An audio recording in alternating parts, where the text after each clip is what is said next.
Welcome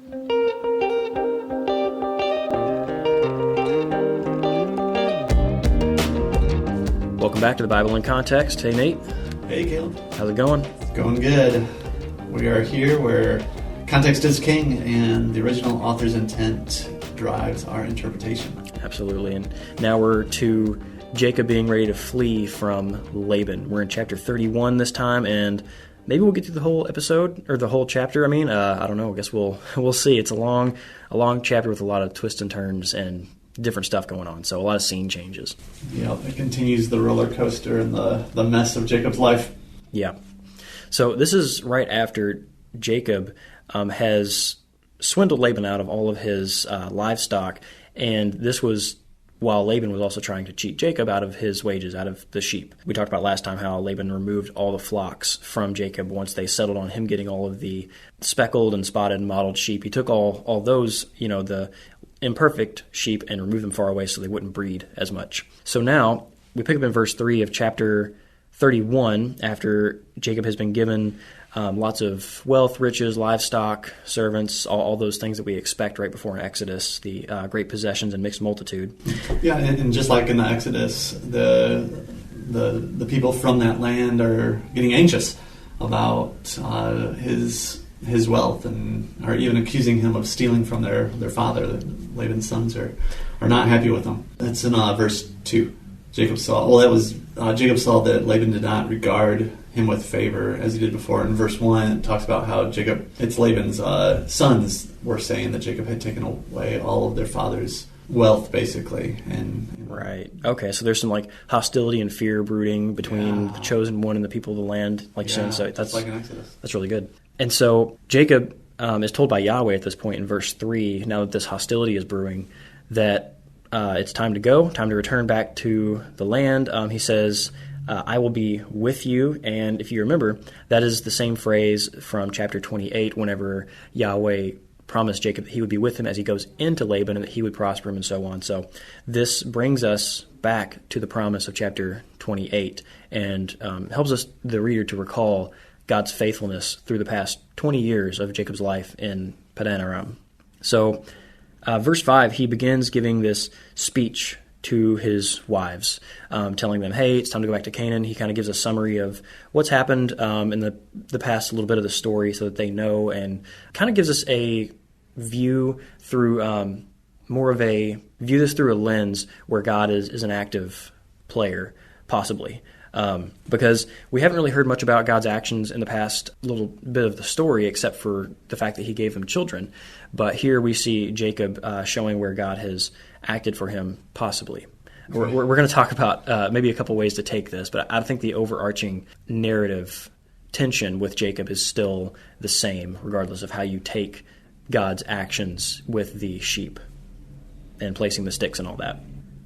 So picking up there in verse 5, he reiterates again that he does not have favor with Laban anymore, like we just talked about, even though he served faithfully. He's changed his wages 10 times, and God has protected him throughout this. And again, I think that kind of reminds us of the goat for Azazel brother sometimes as well. If you recall the two goats pattern that we've talked about before, again, go back and listen to the episode on chapter 4 to hear about that a little more when we first introduced that topic. But it's usually the brother that gets sent out into the wilderness who is given sort of protection and then prospered. So again, just some more places where the Jacob character is just mixed up. He doesn't clearly look like he should as a chosen one. He looks more like the seed of the serpent. He looks more like the goat for Azazel at times. Even though he is the goat for Yahweh, he is the seed of the woman, and so on. But through all this, in verse 9, we see that God has taken away all of Laban's livestock. He's judged Laban and then given it over to Jacob and prospered him like he promised to do back in chapter 28. Right, and so there is a little bit of a debate here on what's going on. And so I lean towards Jacob is telling the truth here, and he had a vision that the angel of the Lord, or the angel of God, met with him in a dream, like it says down in verse 11, and that basically told him what to do with the sheep and the lamb to allow his flock to grow. But I can see there's an argument to be made that Jacob here is really just lying about all of that. He's already lied in the past about God blessing him. If you recall back a few chapters ago when he's talking to his dad, and his dad's questioning him about, like, how did you get how did you bring me my meal so quickly? And he attributes it to the Lord, even though it was obvious in that situation that he was lying about that. And so there's an argument to be made here that perhaps Jacob is lying about this to convince his wives to go with him back to Canaan. And he's attributing all of his success to the Lord when really it wasn't the Lord that had blessed him. He had just cheated Laban out of it. Well, yeah, that's actually so that interpretation you came across originally on Bible Project just released a new classroom with about the Jacob story, and that is the line that Tim Mackey takes. And I need to look more into that. We haven't seen all the details of that argument, but there's something to be said there. Again, I think either way it's not going to change the thrust of the story, but I think the way that we still lean, I think what makes sense to us right now, maybe we'll come back and talk about this again in the future, I don't know. But as you said, Jacob has lied about God in the past, so maybe he's lying here. Well, there's also the fact that Jacob has continually been given a blessing from God, and then he works to achieve it himself his own way. So we saw that from the beginning. The older will serve the younger. Well, then Jacob twice works to take the birthright and the blessing away from Esau in tandem with his mother as well. And then we also see in chapter 28, hey, I will be with you as you go out into Laban's country. I will prosper you and keep you. And he says, great, let's make a deal. If you do that, then I'll give you a tithe, and so on. I think here what he's doing again is God possibly came to him in a dream, as he said, and said, hey, see all the sheep out here? They're going to bear spotted, mottled lambs, so you'll have your wages. And he says, okay, great, I'm going to do this magic to make it work. Yeah, and we're going to see at the end of the next chapter that Jacob is wrestling God for the blessing that's already been promised him. And so that's just a great picture of his whole life. Right. Yeah, I mean, I think this interpretation is really in step with his character. Like you're saying, his whole life has been like that and will be like that up until the wrestling, sort of. Right. After the wrestling, there's a change, but I mean, it takes God touching him on the, air quotes, hip to we'll talk to about get that. there. Well, yeah, that's a whole other episode, though.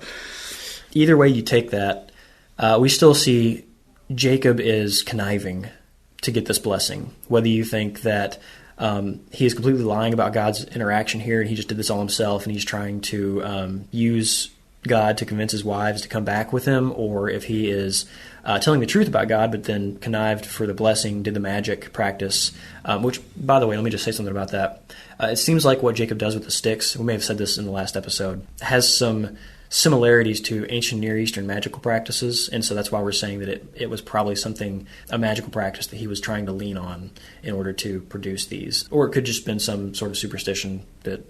Right, like the mandrakes. There's a few ways to nuance that, right? Like the mandrakes. Which, if you didn't know what mandrake means, I looked this up. So mandrake is the word dodim, which is also the letters for David, just in plural. But David's name means love, and so really dodim is love fruit. So, love fruit. Yeah, so it's kind of in the name. Interesting. Either way you take that as a magical practice that he did in addition to God's promise that he was going to give him the mottled and spotted lambs, or as a lie, he is still conniving and working in order to try and obtain God's blessing that he was going to have through promise anyway. So still not great on his character. It doesn't significantly change the story, although the particular actions do change. And so with that, in verse 13, as he's again recounting all this, he says that God came to him and said, I am the God of Bethel, where you anointed a pillar and made a vow to me. Now go, arise from this land and return to your kindred. So here God has told him to go back. But in doing that, not only have we been reminded of chapter 28 at the beginning of this chapter by knowing that God will be with him, but God explicitly brings up Bethel and the pillar that he anointed and the vow that he made, again, to bring us back to that chapter and to remind us that as he goes back, Jacob needs to go back there. That's where we're heading. So again, we're going to revisit that in some later chapters, but we're keeping that expectation alive that Jacob has some vows to fulfill back at Bethel. And again, God has been faithful from that point, so Jacob needs to be faithful as well. Let's see what happens.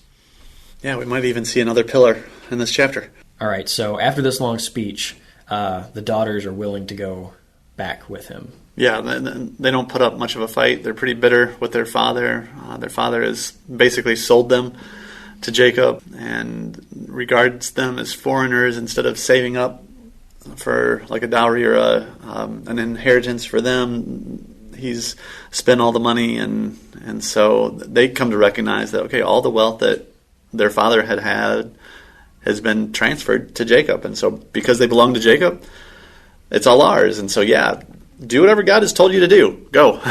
You know, and actually I haven't looked into this, but it just made me wonder, where it says they devoured their money. I maybe am not 100% sure on this, but typically, you know, the dowry is a financial payment in order to secure the daughter's future if something happens where she needs to go back home. Here, he pays in service. And so I'm wondering if it's like, okay, Laban counted the service as his and the fruits of the service as his as well, so there was nothing set aside for the daughters to begin with. Right, exactly.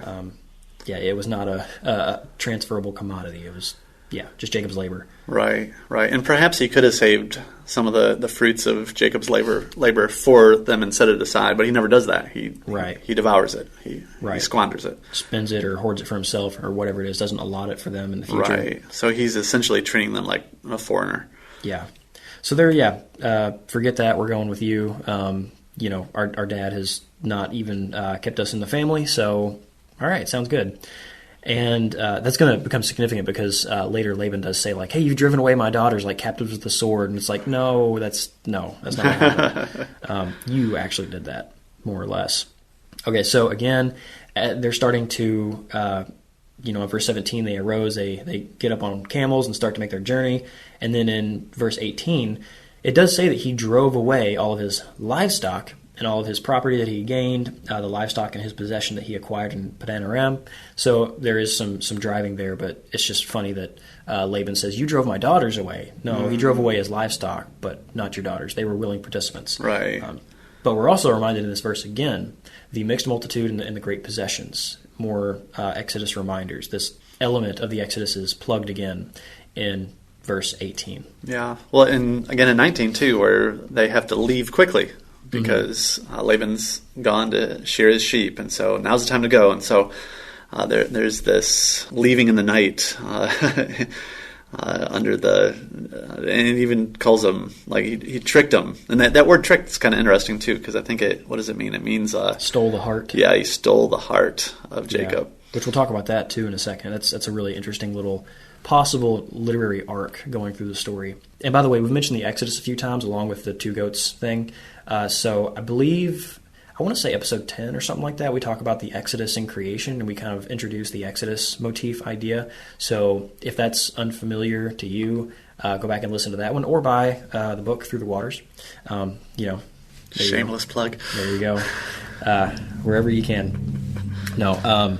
So just if you want a quick introduction to that topic, go back and listen to that episode so you'll know what we're talking about a little more in depth, but we won't rehearse that every episode where it shows up, because it shows up all over Genesis.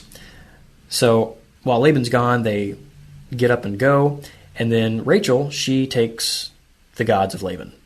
These are supposed to be spiritual beings, and I like how you said it, that it just seems like the gods are being made small, and they're just, the author's kind of making fun of them. They can't protect themselves, they can't do anything. Later they're going to find themselves underneath Rachel's butt, and they're small enough to be sat on, right, and defiled.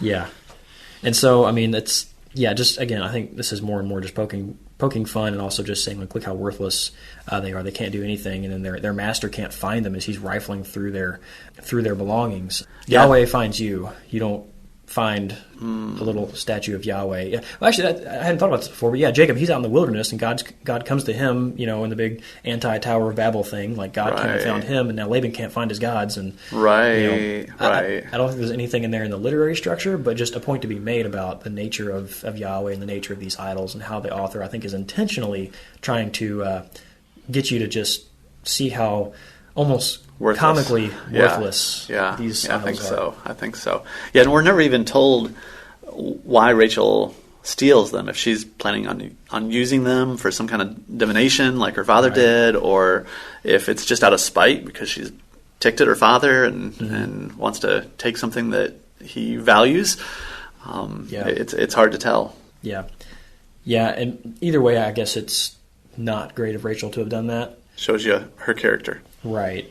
But perhaps, too, I mean, we've seen her character throughout has not been fantastic. And so you could say, well, maybe she was just trying to, just like they're commanded later in Israel, to cut down the Asherah poles and the altars of Baal. But I think based on her character so far, and Nate's over here shaking his head, that she is not, this is not a good stance for her. This is not a righteous move on her. Well, and I think we're meant to see the parallel between, she stole those, and then Jacob stole his heart.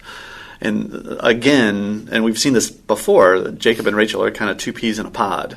Yes. And they're very similar characters. They're both tricky. They're both wrestling after blessings and things like that. So I think and actually you mentioned this, how I think, does Rachel say Yahweh's name throughout the entire birthing narrative?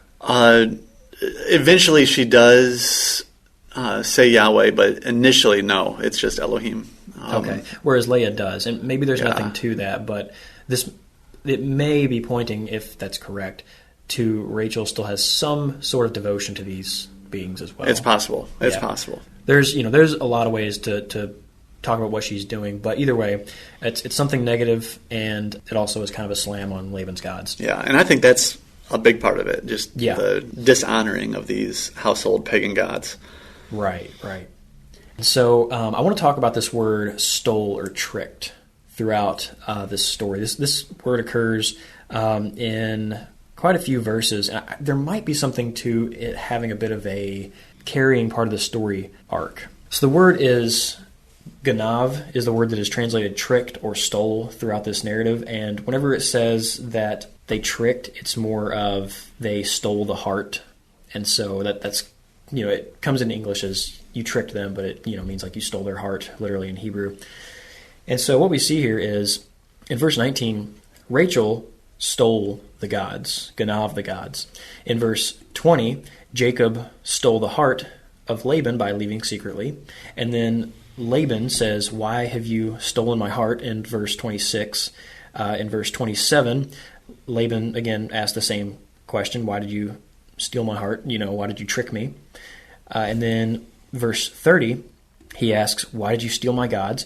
And then Jacob didn't know that Rachel had stolen them. So all this is revolving around the gods, except for in verse 20 where it says that Jacob stole the heart of Laban by leaving without telling him. And then we see in verse 39 where this word actually disappears from the story after this. And so I can't help if there's some kind of climax with this little leitmotif, this little word motif throughout the story. So in verse 39, it says, this is Jacob talking about the fact that he was serving as a shepherd for Laban and was being treated unfairly. He says, "What was torn by wild beasts I did not bring to you. I bore the loss of it myself. From my hand you required it, whether stolen by day or stolen by night." And he continues on, "There I was, the heat consumed me, the cold at night," and just talking about how he was being mistreated throughout this time. And so there's all this questioning from Laban about, Rachel stole the gods. Why'd you steal my gods? Why'd you steal my gods? And then again, we're told again in verse 32 that Rachel had stolen them. And then Jacob finally, as Laban is rifling through their belongings and their tents, Jacob shuts him up by repeating the word stolen twice in reference to his own mistreatment. Maybe I'm off on that. I'm kind of just tentatively offering this, but it's just interesting to me that word shows up in this chapter, revolving around this one item, and then just disappears for a long time.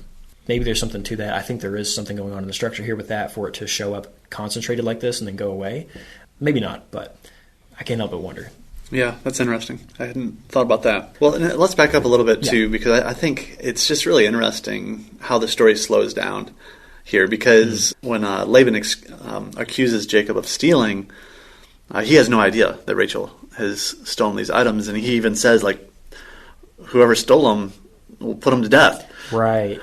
Yeah. And so it builds this, really big tension, and then all of a sudden the story slows down, and he's going through everyone's tent individually, and you're just waiting to see if he finds them.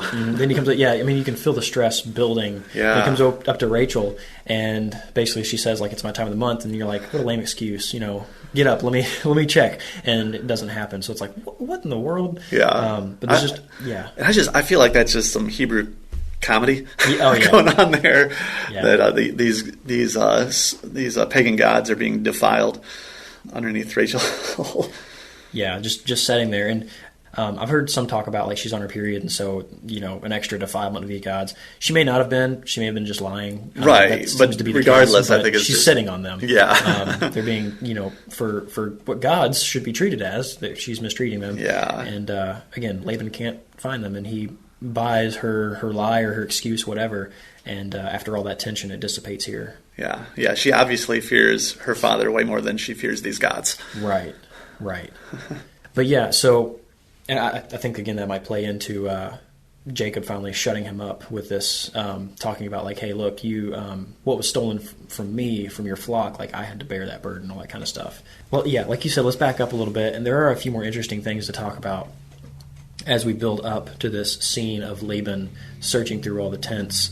And that is that one thing is he hears about Jacob's leaving on the third day. And I'm sorry, I think we're kind of all over the place at this point, but, and it just got me thinking that we see the third day used in a lot of places, and it seems to be, and obviously we mostly associate that with Jesus when we think of it, it seems to me that the ways that this is used, and I've heard some different explanations, but the best one that really suits the usage of the 3-day pattern seems to be it is a period of waiting. And sometimes there's relief, sometimes there's new action.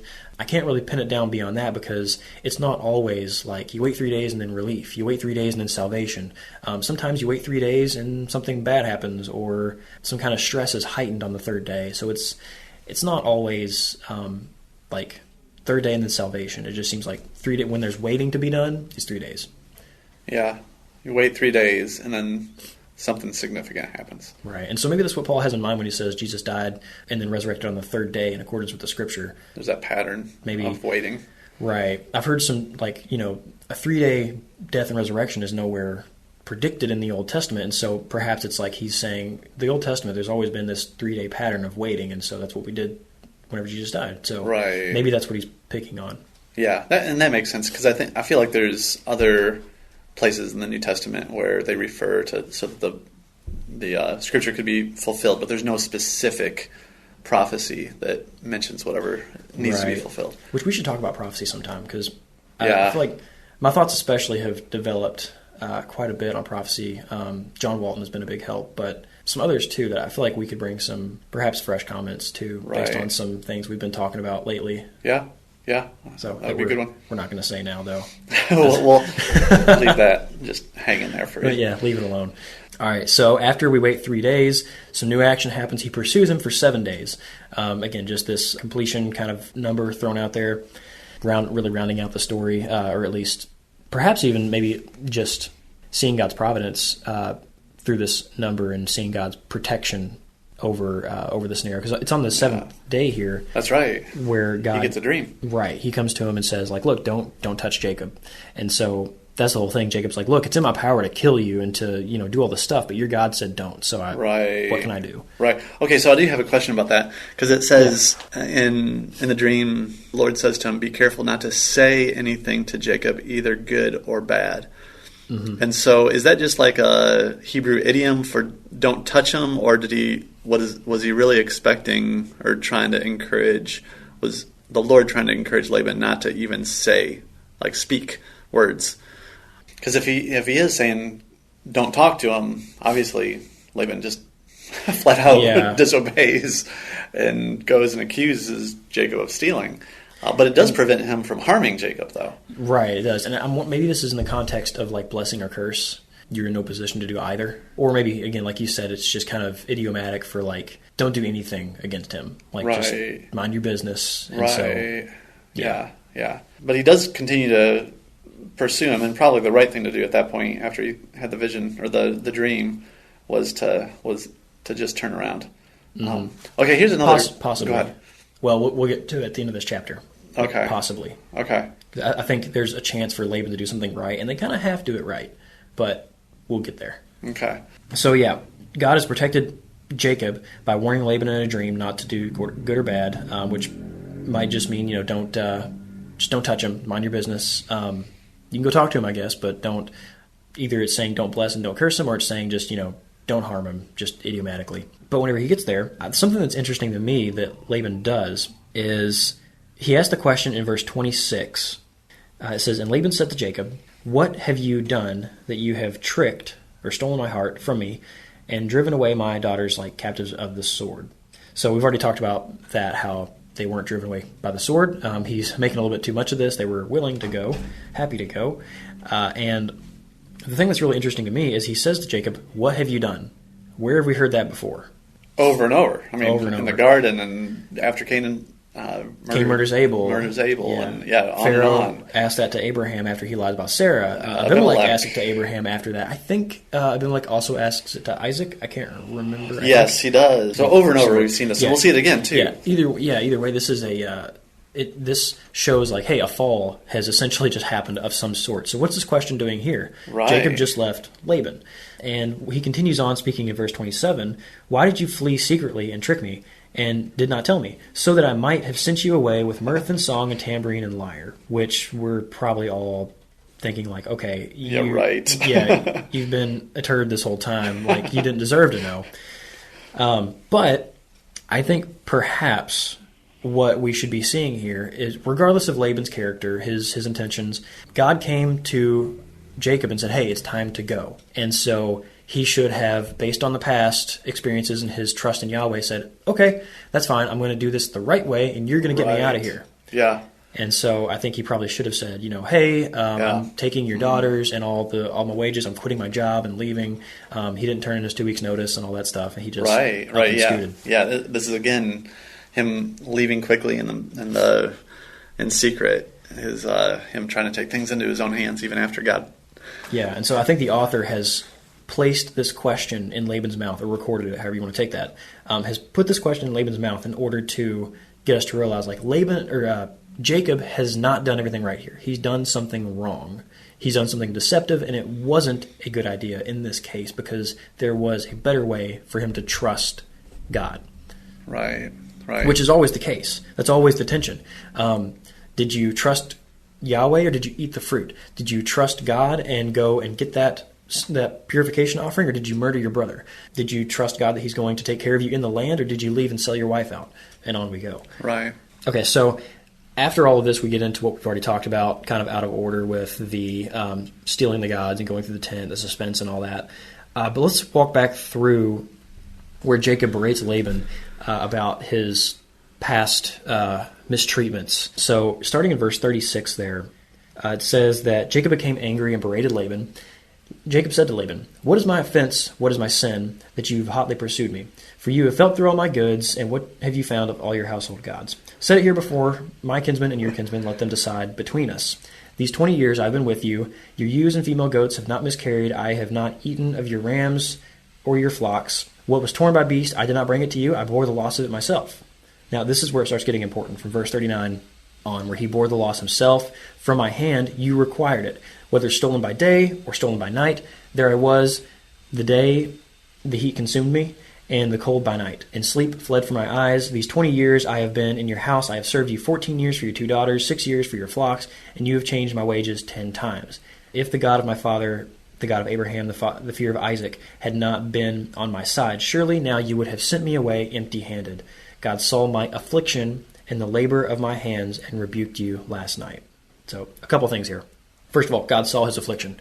More Exodus motif stuff. God looks on the affliction of his oppressed people and rescues. The other thing is, we have, and I have a footnote in the book on some articles on this, but that based on information about shepherding contracts in the ancient Near East, the ways that Laban has required the loss of lambs that die naturally from the employee, from Jacob, changing his wages, things like that, that's not good business practice in this culture. He's a bad boss. He's cheating him quite a few times here in this story. And so Jacob is basically showing, like, look, you're here searching for your gods, but like, you've been cheating me for the past 20 years, so lay off it. Right. Yeah, and again, you see a little bit more of Jacob's character here. I mean, he just loses it. and goes off on Laban. So he's got anger issues. Maybe not unfittingly, though. Well, I don't know. I mean, understandably. Yeah. But it just, again, just gives you a little bit of a window into Jacob's character, though. Yeah. But it does shut Laban up. He's like, okay, fine. The daughters are mine. The children are mine. The flocks are mine. All you see is mine, which he still thinks he has a right to all this stuff. He still thinks it's his, which is, again, ridiculous. Right. But what can I do? My hands are tied. Right. Your God came to me, and so his solution is, verse 44, let us make a covenant. Here's the one thing Laban does right. Right. But he does it begrudgingly, and this is not going to be, we've seen already that Abraham had a covenant with some Amorites. He had a covenant with Abimelech. Isaac had a covenant with Abimelech. And we've been looking at these nations who are seeing the blessings of Yahweh and coming to the elect one and making familial covenants, entering covenant loyalty. Right. And this is a little bit of a different covenant, though. Right, yeah. This is one where it's like, okay, you guys did the right thing, but kind of for the wrong reasons. And it's not, you don't come out with this like, oh, this was great. Finally, climax of the story. You're like, that was disappointing. Yeah. And there's no partnership that's created. There's a division that's like, we're going to draw a line and we're not going to cross it. Right, exactly. They should have become family. Laban has seen the blessings of Jacob already. And coming from Yahweh, he knows that. He should have said, you know what? And we mentioned this on a prior episode too. He should have said, hey, God has blessed you. You're the chosen one that Yahweh's with. How about let's become family instead of saying, how about I just make you my employee even more? Right, right. This is a terrible covenant. Right, yeah. He's just like, okay, you don't touch my daughters. You don't come over here. I won't come over there. Let's just leave each other alone, and that's going to be our covenant. Yeah, and if you mess with my daughters, I won't see you, but your God will see you. Right, yeah. And so, that's really how this story in this chapter wraps up, is them making this disappointing covenant with each other, this kind of upside-down covenant where they're not family, they're just, it's basically just a restraining order. Yeah, it's a restraining order. Now, and I will say that there is something to that they're trying to make peace. Yeah. And that's why it's like, you're kind of like, this is, yay, the climax, but that was disappointing. Like, it's not, right. It's not completely bad, but it's not good. Yeah. And it does result in them sharing a meal together, and Jacob even offers a sacrifice at this point too, and so on some level, it seems like Jacob is recognizing that this is a good thing. Right. That meal, that's how they establish family connections and make peace. Right. Although I can kind of see them here gritting their teeth as they have to eat this meal to ratify the covenant. And very awkward meal at this point. Right.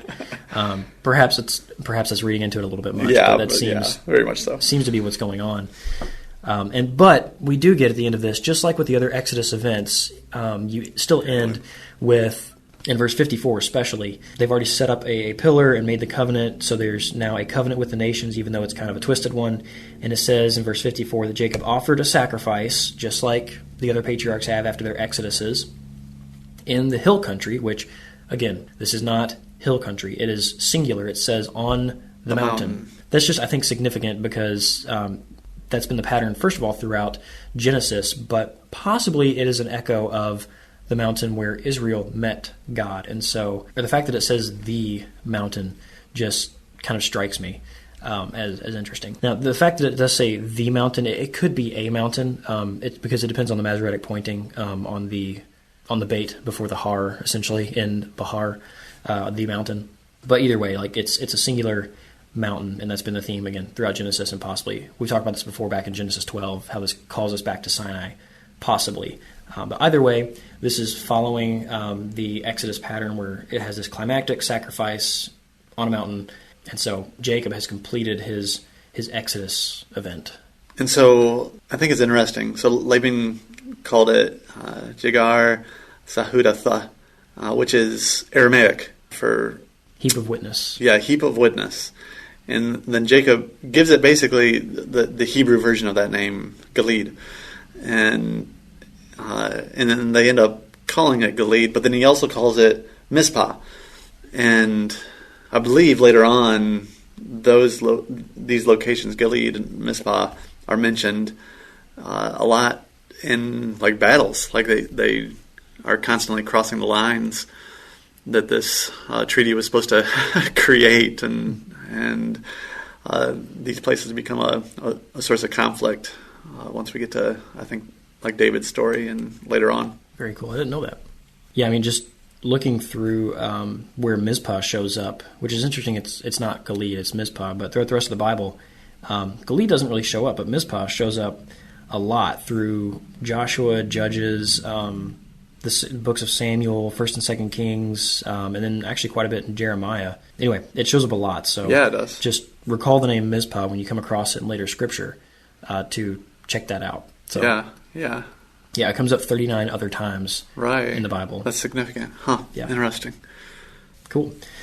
So, all right, Jacob has come through his Exodus cycle through Paddan Aram, and he comes to, in Genesis 32, he actually comes into, God's camp, essentially. So really putting a nice climactic bow, in a way, on this Exodus event while actually kicking off another story as well. All right, well, next time we'll pick up with, again, the two camps, Mahanaim, and that will lead us into Jacob's reception by Esau, or his fear of Esau. So. Sounds good.